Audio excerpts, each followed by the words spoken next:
today we've got a guest back who at one point was doing over $250,000 per month on Amazon. Then it had it all taken away. And now she's reinvented herself as a fitness celebrity out there. She has her own gym and everything. And she's going to talk about her Amazon journey.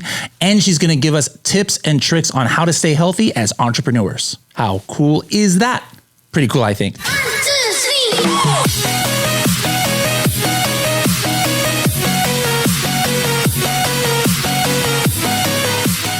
Are you browsing a Shopify, Walmart, Etsy, Alibaba, or Pinterest page and maybe you see a cool product that you want to get some more data on? Well, while you're on those pages, you can actually use the Helium 10 Chrome extension Demand Analyzer to get instant data about what's happening on Amazon for those keywords on these other websites. Or maybe you want to then follow up and get an actual supplier quote from a company on Alibaba.com in order to see if you can get this product produced. You can do that also with the Helium 10 Demand Analyzer. Both of these are part of the Helium 10 Chrome extension, which you can download for free at h10.me/extension. Hello, everybody, and welcome to another episode of the Serious Sellers Podcast by Helium 10. I am your host, Bradley Sutton, and this is the show that's a completely BS-free, unscripted, and unrehearsed, organic conversation about serious strategies for serious sellers of any level in the e-commerce world. And we've got a serious seller. Probably this might be the record of the most time between coming on the podcast. I think the first time you came on the podcast is probably like 3, maybe 4 years ago. Yeah. We've got Carabella here. For those of you you haters out there, no, I'm not a Chicago Bears fan, but I was like, I have a hat with a C on it in honor of Carabella. And the last time you were on the podcast, did you film it here too? We didn't film it here. But you came here for something else then. I came here there was a conference or some sort. Mm-hmm. You were teaching something. It was an Amazon event. The elite. Yes. Yeah. Okay. I was about to say, you might be one of the only people who have recorded in this is the original Helium 10 podcast or the second Helium 10 podcast studio, but I don't even record here anymore. But okay. So this is your first podcast here, first time in a few years. Mm-hmm. All right. So if you guys want to get her full backstory, her original episode was actually episode 64. Now we're at 500 something. But anyways, let's kind of catch up because at that time you had your brand Dollface, and then you were going through some drama back in those days because then somebody was trying to come and say, hey, this is our trademark. And I believe how we left it off was you basically had to sell them your inventory or sell out of your product, or what happened? Yeah, exactly. So the company was named Dollface, but they were selling cosmetics. I was so new to business and online business. I was very naive. My thing was, I'm just going to reach out to them, see if they can approve me getting my trademark. Because the USPTO, I think, who does trademarks, they were saying, there's somebody else that has something similar. You can't do it. So I said, I'll just reach out to them. We're not really competition. I'm doing, skincare tools. They're doing skincare creams. They said, no way. Mm-hmm. So then I said, okay, I have all this inventory. You're already selling skincare. Why don't you just take it? They said, okay, sold it at cost. And then we went from there. And then I went out of business, out of Dollface. Out of Amazon, completely at that time. Yeah, completely at that time. And then I started doing drop shipping, wholesaling. I started doing audiobooks. I still have my audiobooks on there. I made all of these on Amazon? All of these on Amazon.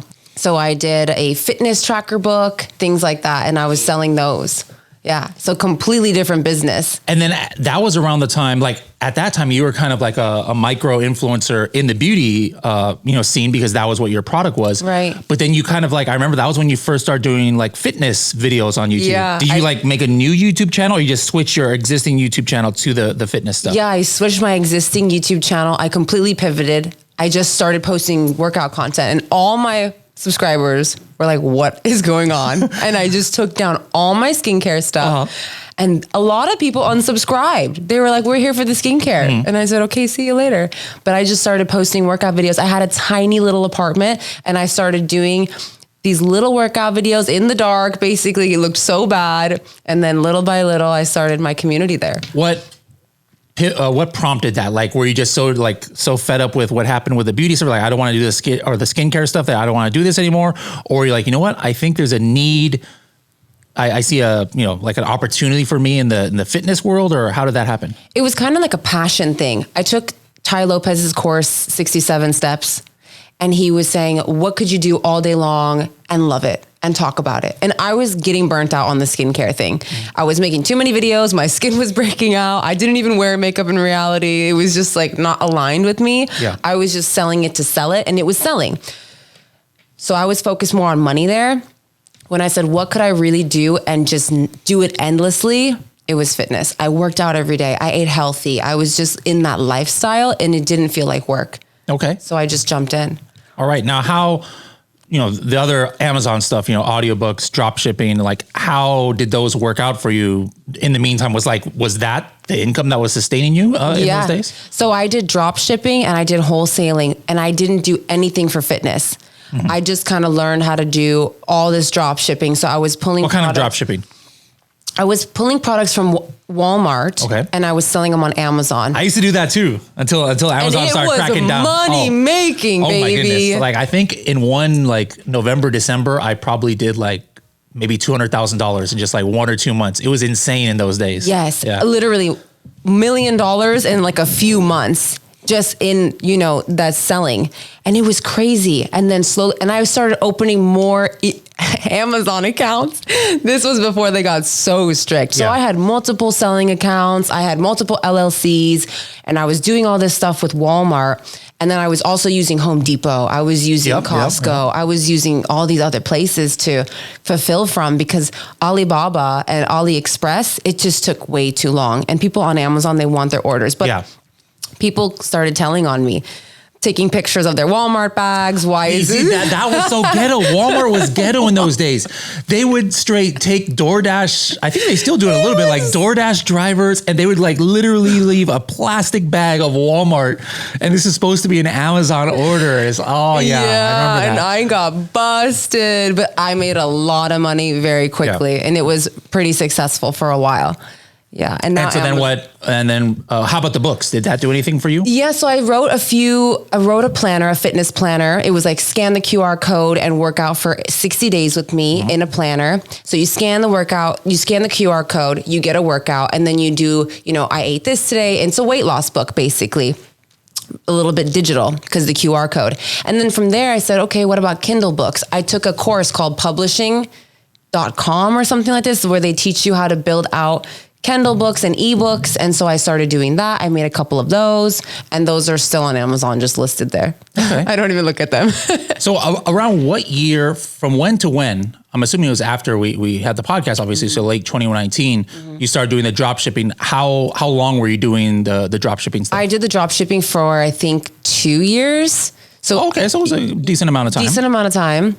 Made a lot of money, built a little team. I had a bunch of VAs, it was pretty successful. And then from there, I was already doing the fitness recording. I had my YouTube channel. I had my YouTube channel, and I had this drop shipping thing going on simultaneously. And then you said you were doing a little bit of wholesaling. What kind of was that? That was Amazon Business, where I found pretty big suppliers that were selling in bulk, and I would list on Amazon, and then same thing, using Costco, using Sam's Club, these type of places, and I would just fulfill bulk orders at a discount. What do you mean by fulfilling bulk orders? Like a wholesale. So somebody orders 200 units instead of 1 or 2. On Amazon? Yeah. So you made was it a variation where it was 200, or they literally had to order 200 items? They literally have to order 200 items of something. Interesting. There was an Amazon Business sector, and I got in there and I was able to sell bulk orders. All right. So now what year are we about? When we were talking about the second year 2019, of this, 2021, 2020, 2021.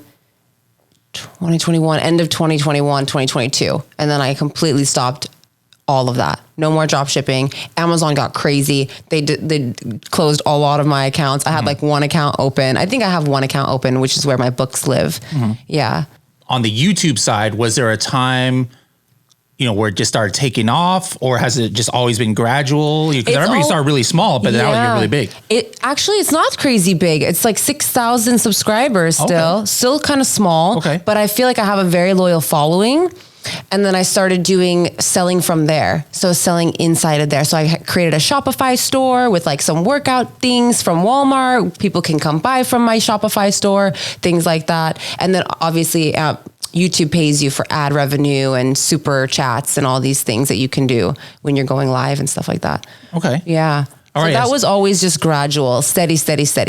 Yeah, I think that's important, because it's not always about the number. Sure, yeah, if you're like Mr. Beast, like having he's a beast. Yeah, having that number of followers obviously is good for you. Yeah. But you could have like 100,000 followers, and then if you're not doing branding or you're not really personal, like it doesn't really do you any good because people they're not following you. They're just like, all right, I'm subscribed to this. Oh, there's another video. Yeah. That was like when I started on YouTube like a long time ago for the Zumba stuff. Mm-hmm. I was following a lot of people, but then I thought about, I was like, if I saw these people like in an Amazon. See, I always think about Amazon nowadays. If I saw these people like in a Zumba conference, I literally wouldn't even know who they are. Right. Or I don't know their names and stuff. So I'm like, if I'm going to do YouTube, it's like, how do I make myself memorable? And that's why I created that character where I wear the crazy socks and different things like that. But you kind of have to have a thing that makes it personal. Then you can have like 6,000 or 7,000 followers. Yeah. And then it still works out for you. Yeah. And you can monetize it and it's still good. And then from there, I started doing fitness for brides and teaching online. I would do Zumba classes for, guys, don't get it twisted, for bachelorette parties.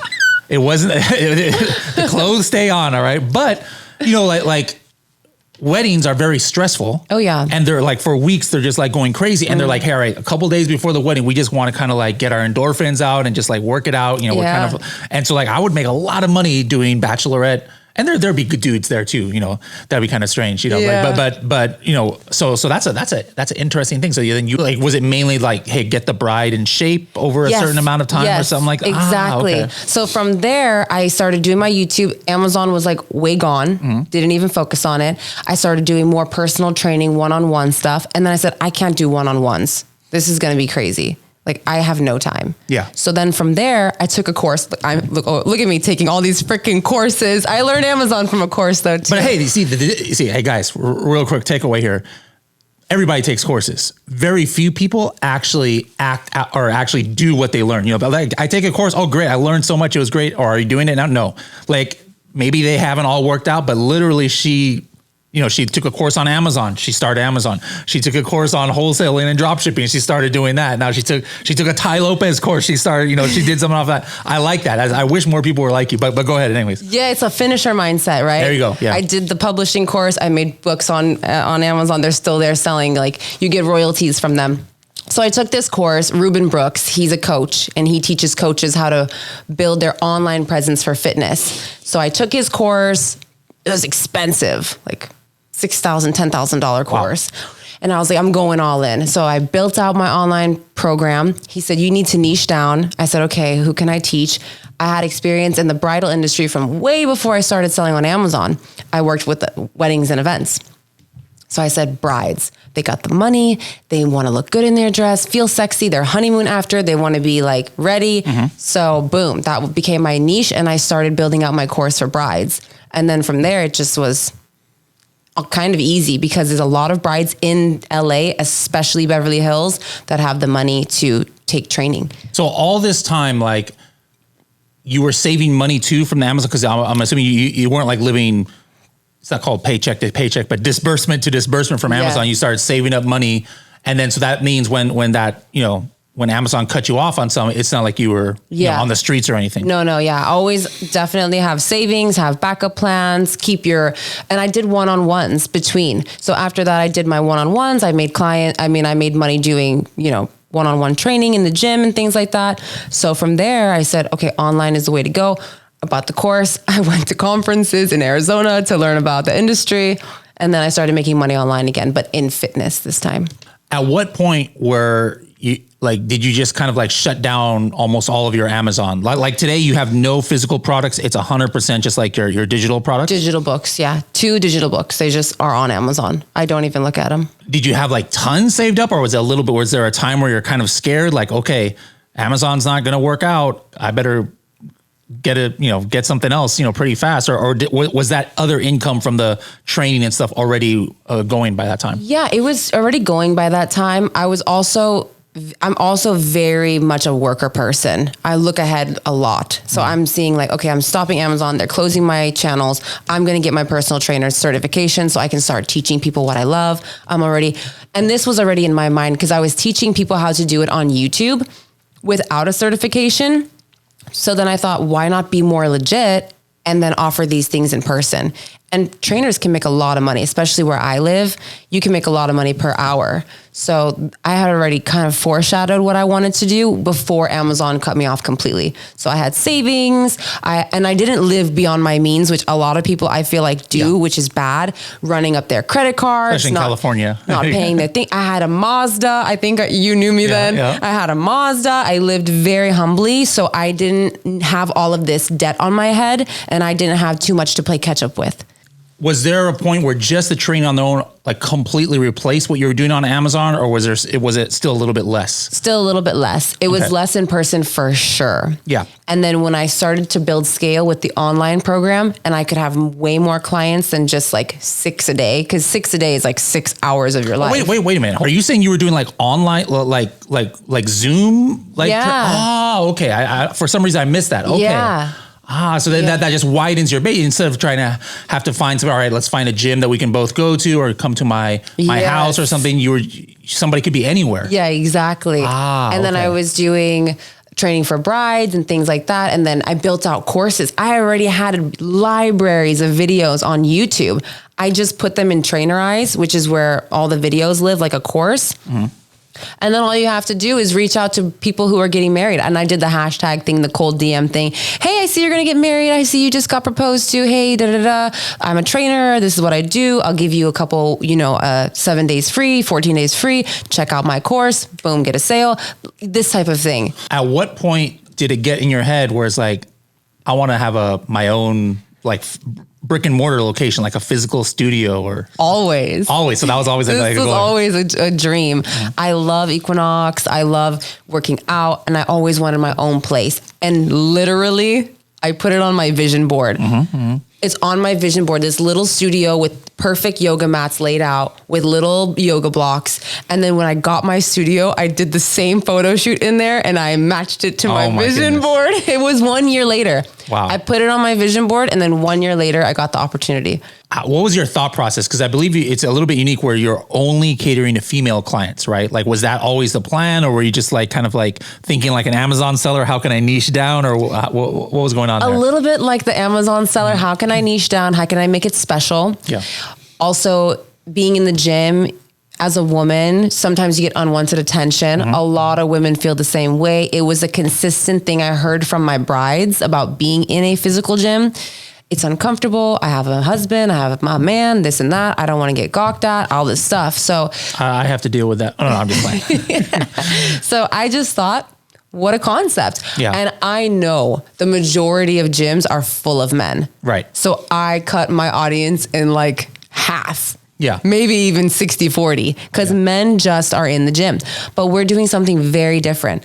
It's only group classes, and it's only for women. And if you go to gyms and you look at their group classes, it's all women. Yeah. When I was teaching Zumba, it was like 45 women and like 2 dudes only. Yeah. And it's all feminine, style of movements, classes. So I feel like we're on the right path. Okay. Yeah. All right. So basically this episode is about, guys, hey, you guys are Amazon sellers out there. And if you want to do this for the rest of your life, do it. Like, I think I might do Amazon for the almost rest of my life. Like, I have no plans to do anything, but it's important to have, kind of backup plans too. And if something goes wrong with your Amazon business, it's not over, like she's had two kind of major bad events happen on Amazon. One, because of her trademark, she didn't, do enough research, and she got shut down, and then she started again. And then again, because Amazon kind of changed their policies with drop shipping and things. And again, she didn't let it knock her down. So, do you have like financial advisors or,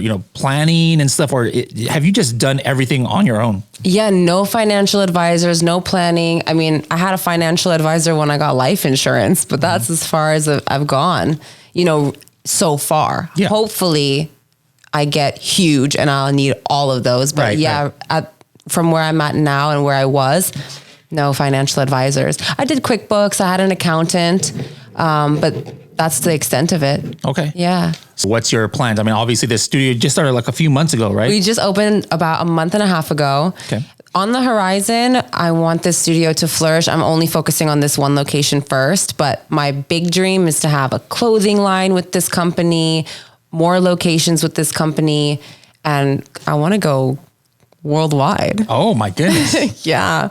Lofty I want to goals. I have like it. Bellatec, clothing line, yoga mats, huge events. You know how Alo Yoga teaches yoga to, so we're actually going to do our first event with Fabletics and USC. Wow. Okay. Yeah, that's exciting. And the Clippers came into our studio looking What? for a place to train their girls. Yes. So we're right in the middle of downtown. my team right there. There you go. Yes. So yeah, Wow. I really want to expand and make this a huge company.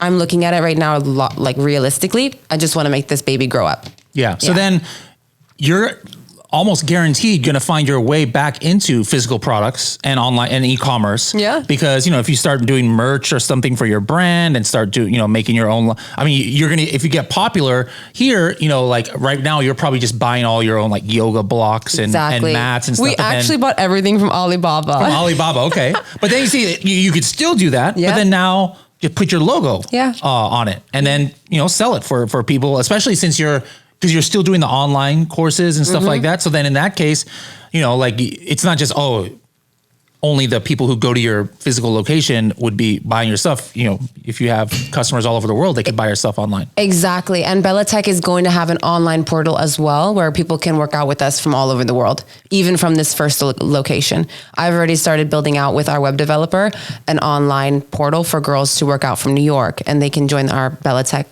community.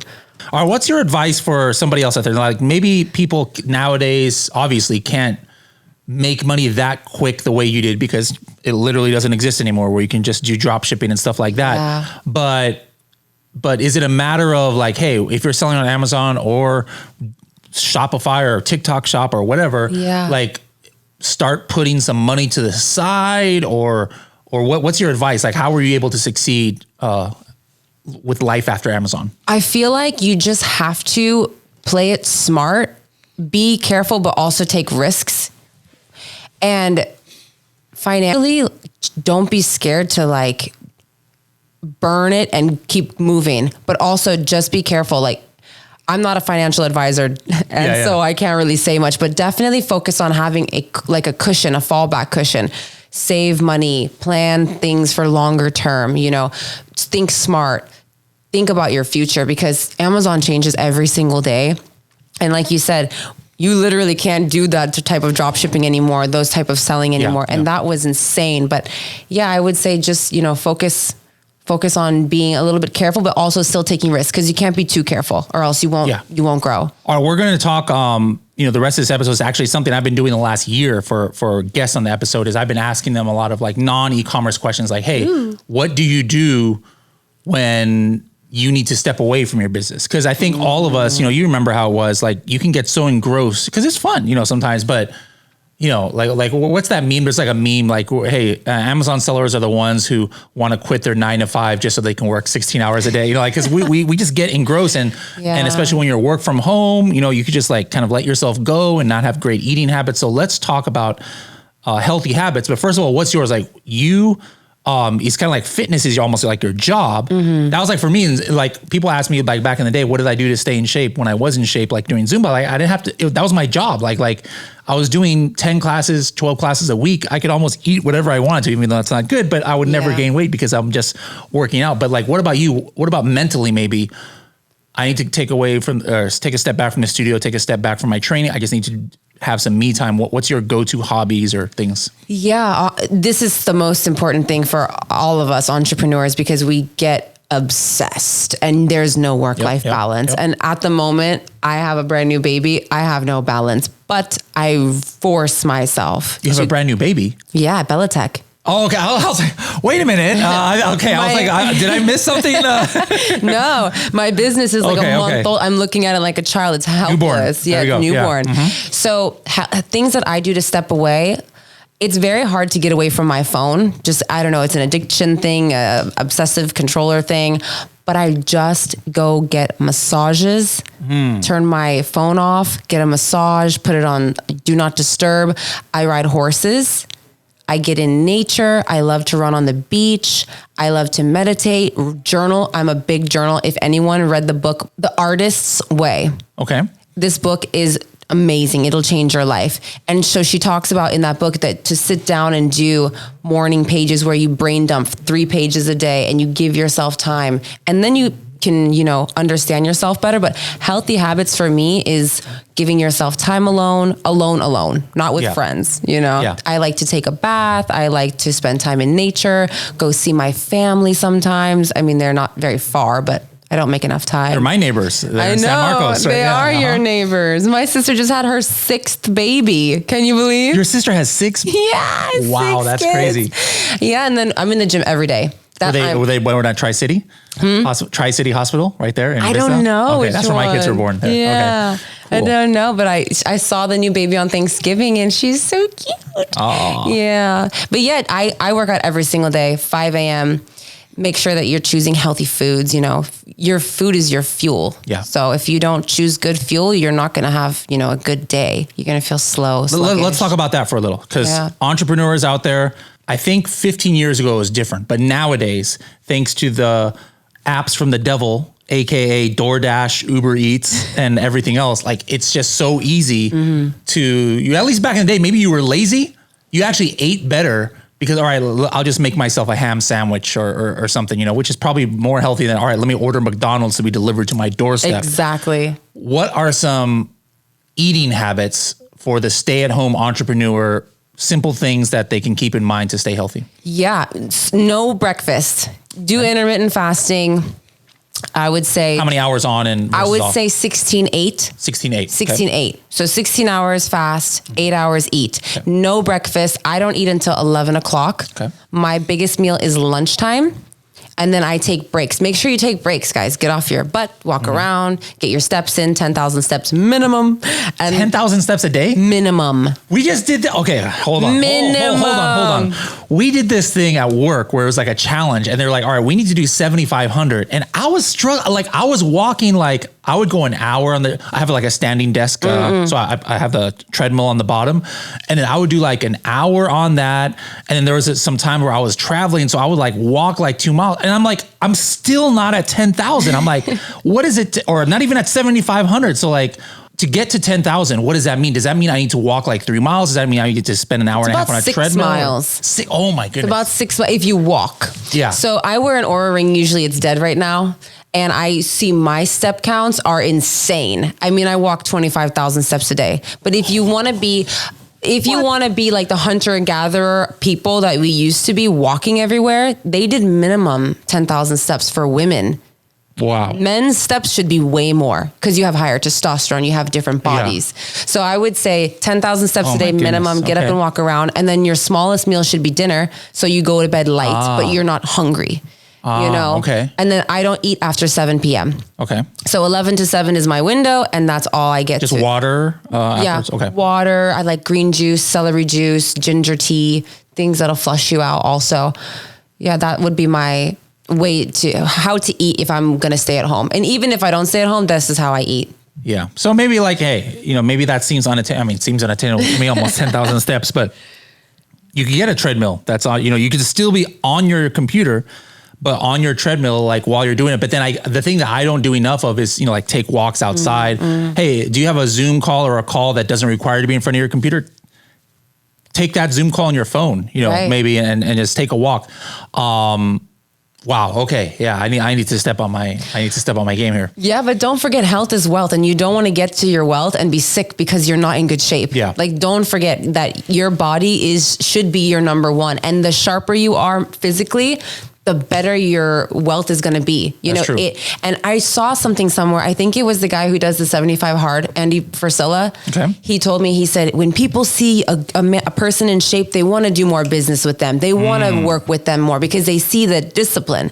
So that discipline from your health transfers into other places of your life, like your business, getting things done on time, planning things out, showing up to meetings on time, early, because you build that habit. What about, apart from just steps, like if that's all we're doing, that's great, but it's still not enough. Like, what are some easy, maybe exercises, the desk jockey, can do just like break, like you said, take breaks and stuff. So like, what kind of little mini exercises can we be doing during our breaks? Yeah. Jumping jacks, push-ups, sit-ups. I would say planking for sure. Keep that back strong. Anything that's in the area that anything you can do in a very small area. So think about it. If I were to stand up here, I could probably do some jumping jacks. I can get on the floor and do some push-ups. Simple things like that. For guys, if you have a pull-up bar at home, hang it on your door, do some pull-ups. You don't need a full gym to get in shape or to stay in shape. And then you burn calories a lot. Jump rope, get a jump rope, stand outside. That's the best one. Okay. Yeah. All right. What about as far as counting calories, portion size? You talked about having dinner as your smallest, but like, how much vegetables, fruit should we be having? Like, what do you think about these different trends? Like, like carnivore diets and all this crazy stuff. I feel like it depends on the person. Okay. Not one diet fits all, but I would say depending on, for calorie counting, if you want to lose weight, you got to eat less than your basal metabolic rate, which is like the minimum the calories that your body burns at rest. How do you calculate that? Yeah. There's a Oura Ring will track it. Your Apple Watch will track it. Oh, I have an Apple. I didn't even know I had that. Okay. Your Renpho scale will track it. These scales that scan through your feet, they'll track it. So they do this scan and you'll be able to see, your weight, your body fat, your muscle mass, your water, your metabolic age, which is the age that your body is in the state that you are in now, and then how many calories you burn at rest. So if you burn 1,500 calories at rest and you want to lose weight, you better eat 1,000 calories a day and you will naturally lose weight. If you want to gain weight, you eat 2,000 calories a day. Okay. It's very simple math. That's definitely going to help you lose weight. But then you want to have, if you go to a physical checkup and have your good cholesterol high, your bad cholesterol low. So what are some foods to stay away from? What are some foods that you think are must-haves in your diet? Yeah. Whole foods diet is the best diet, which means not Whole Foods Amazon. See, instantly Amazon. That's what I thought about. Yeah. No, whole foods, like anything that comes from the earth. Okay. Chicken, eggs, spinach, greens, fruits, anything that comes from the earth, anything that comes from a bag and you don't know what's in it when you read the ingredients, that's automatically not good for you.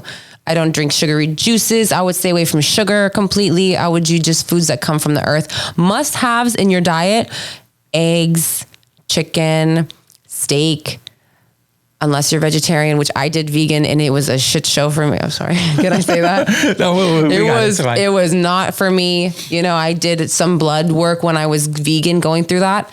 My protein tanked, my hair was falling out. I had low iron, low vitamins. Not for me.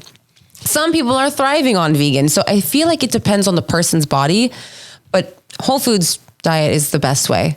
Okay. Yeah. What other tips and tricks or anything can you give to our community out there? Try to de-stress, get an animal. I don't have an animal, but a lot of my friends have dogs and I ride horses. So getting around animals makes you feel happy, release dopamine, release stress also.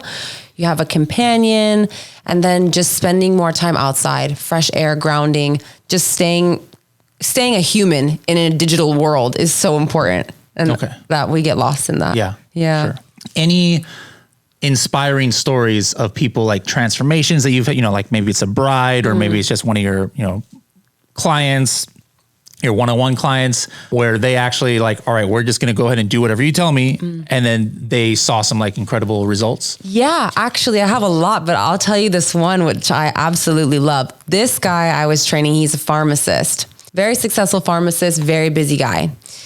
We started training and he was basically lying to me. He's like, I'm not losing any weight. And we're working out 3 times a week. This and this is not working. And not everybody can eat healthy and lose weight. And I said, what are you eating? And he was like, I'm eating healthy. What are you talking about? Blah, blah, blah, blah. And we sat down one time and I was so ruthless. I'm like, you're a liar. You're not following the diet I'm giving you. Show me a picture of your food every day, every meal. So then we had this really tough conversation. 2 months later, he lost 30 pounds.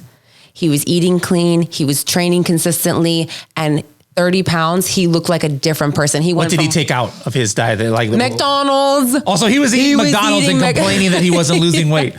He was eating out every single day, drinking alcohol.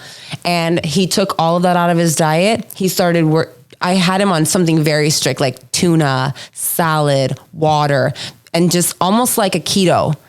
and he lost weight so quickly. He went from 193 to 163 in literally like 2 months. How tall? What's he? He's 5'10". Okay.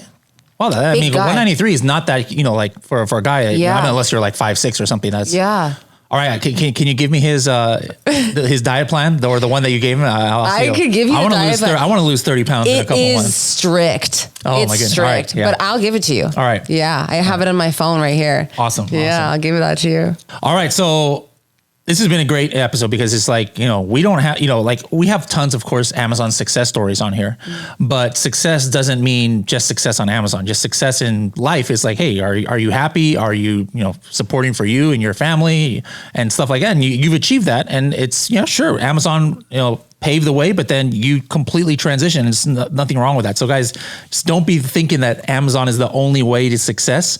It's you know, it could arguably be said that you might not have been able to have enough to start this, you know, absolutely business and stuff if you hadn't done the Amazon. So absolutely use Amazon. And then if Amazon keeps working great, keep it rolling. I'm sure you would have loved to have kept doing like 6 figures a month. I'm coming back, you know, when my clothing comes out. Yes. And I know how to work it, and I'm going to come back to it. I love it. Yeah. All right. But then most importantly, again, this, you know, you guys know I've had a lot of health issues in the past. And so that's why this year I made sure to always ask the guests about their health regime. And this is, you know, one of the experts in the game as far as that goes. So I hope you put her advice to use. Now, if somebody is in, you know, if there's any of our female listeners out there who are in the like LA area, how can they find out about your studio? Yeah, check out Bellatec.com and you can come in for your first class free. And all you have to do is register on the website. It's very easy. The steps are there. You can find me at Carabella Riazzo and DM me on Instagram. I'm very personable. I talk to everyone. I'm not the type of person who's going to ignore people. Except Bradley. Yeah, except me when I'm trying to get her on the podcast for like a year. Just kidding. But yeah, so check us out there. We're at Bellatec Studio on Instagram and everywhere else. Yeah. Awesome. Come say hi. Well, it's great to see you again. And I hope the next time you see me, you don't recognize me because I'll be like the more fit version. Let's go. I believe in you. I love it.